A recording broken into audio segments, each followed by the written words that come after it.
அந்த டெலிஃபோன் பூத்துக்கு ஒரு இளைஞன் ரொம்ப வேகமா வந்தான். அவன் முகத்துல ஒரு பரபரப்பும் பதட்டமும் தெரிஞ்சது. அந்த டெலிஃபோன் பூத்காரர் அந்த பையனை ரொம்ப அமைதியா கவனிச்சுக்கிட்டு இருந்தாரு. அந்த பையன் யாரோ ஒரு நம்பருக்கு ரொம்ப வேகமா டயல் செஞ்சான். மேடம், உங்க வீட்ல தோட்ட வேலை எனக்கு கிடைக்குமா? நான் புல்லெல்லாம் ரொம்ப அழகா வெட்டுவேன். தோட்டத்தை ரொம்ப சுத்தமா பராமரிப்பேன் அப்படின்னு பணிவா பேசினான். அதுக்கு அந்த மேடம் சொன்னாங்க, இல்லப்பா, அந்த வேலைக்கு ஏற்கனவே இங்கே ஒருத்தவங்க இருக்காங்க அப்படின்னு. ஆனால் அந்த பையன் விடாம, இப்போ என்ன சம்பளம் கொடுக்குறீங்களோ அதை விட பாதி சம்பளம் எனக்கு கொடுத்தா கூட போதும் மேடம், நான் ரொம்ப நல்லா வேலை செய்வேன் அப்படின்னு சொன்னான். அதுக்கு அந்த மேடம் திரும்ப, வேண்டாம் தம்பி, இப்போ வேலை செய்கிற பையனே ரொம்ப நல்லா செஞ்சுக்கிட்டு இருக்கான், அவனால் நாங்கள் ரொம்ப திருப்தியாக இருக்கோம் அப்படின்னு சொன்னாங்க.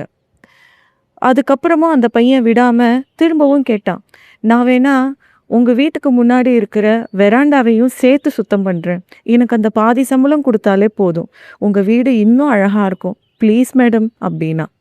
அந்த மேடம் மறுபடியும், வேண்டாம் தம்பி, தேங்க்ஸ் அப்படின்னு சொல்லி வச்சுட்டாங்க. அந்த பையன் சிரிச்ச முகத்தோட ஒரு நிம்மதியோட ஃபோனை வச்சுட்டு கடைக்காரருக்கு காசு கொடுக்கறதுக்கு போனான். அதை பார்த்துக்கிட்டு இருந்த கடைக்காரரு, தம்பி, உன்னோட இந்த முயற்சி ரொம்ப நல்லா இருக்கு, நான் வேணா உனக்கு வேலை தரட்டுமா என் கடையில் அப்படின்னு கேட்டாங்க. அதுக்கு அந்த இளைஞன் சொன்னா, வேண்டாம் சார் அப்படின்னு. கடைக்காரருக்கு ஒரே ஆச்சரியமாயிடுச்சு.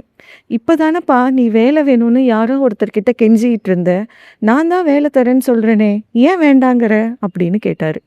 அதுக்கு அந்த இளைஞன் சொன்னா, இல்லை சார், நான் அந்த மேடம் வீட்டில் ஏற்கனவே வேலை பார்த்துட்டு இருக்கேன், என்னோட வேலை எப்படி இருக்கு, நான் எப்படி வேலை செஞ்சிட்டு இருக்கேன்னு தெரிஞ்சுக்கிறதுக்காக தான் இப்படி செஞ்சேன் அப்படின்னு சொன்னான்.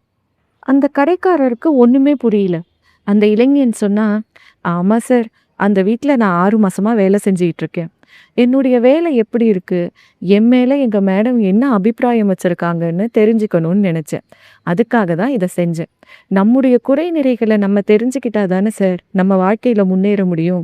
குறை இருந்தால் அதை சரி செஞ்சு இன்னும் நல்லபடியாக வேலை செய்ய முடியும். நல்லா செஞ்சேன்னு பாராட்டு இருந்தால் அதையே இன்னும் தொடரலாம், இன்னும் அதை விட நல்லா வேலை செய்யலாம்.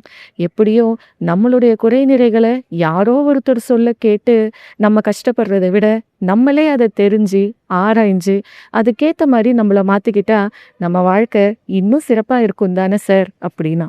கடைக்காரருக்கு இந்த சின்ன வயசுல எவ்வளோ ஒரு பக்குவம் அப்படின்னு நினச்சி அந்த இளைஞனை பாராட்டினார். இந்த கதை நமக்கு சொல்கிற முக்கியமான விஷயம், நம்மள நிறைய பேருக்கு தெரியாத ஒரு விஷயம், நமக்கு தெரிஞ்சாலுமே அதை செய்யறதுக்கு தயங்குற ஒரு விஷயம். அது என்ன தெரியுமா? செல்ஃப் அப்ரைசல், அதாவது சுய மதிப்பீடு.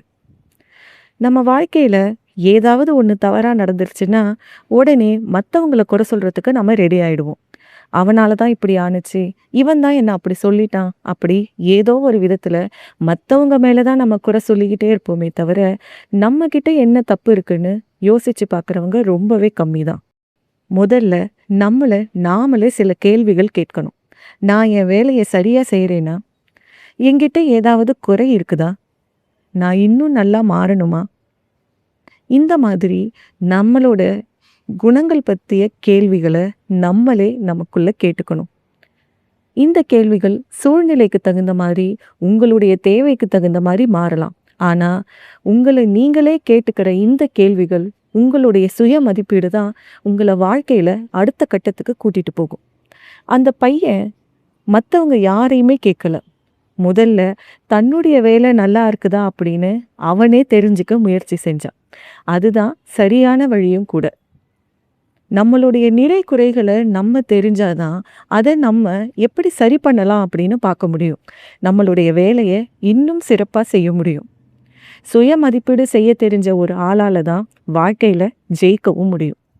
அதனால் மற்றவங்களை குறை சொல்கிறதுக்கு முன்னாடி நாமே சோதித்து பார்க்கணும். நம்மளுடைய நிறையையும் குறையையும் தெரிஞ்சு நம்ம வேலை செய்யும்போது நம்ம செய்கிற வேலை எல்லாத்துலேயுமே நமக்கு வெற்றி மட்டும்தான்.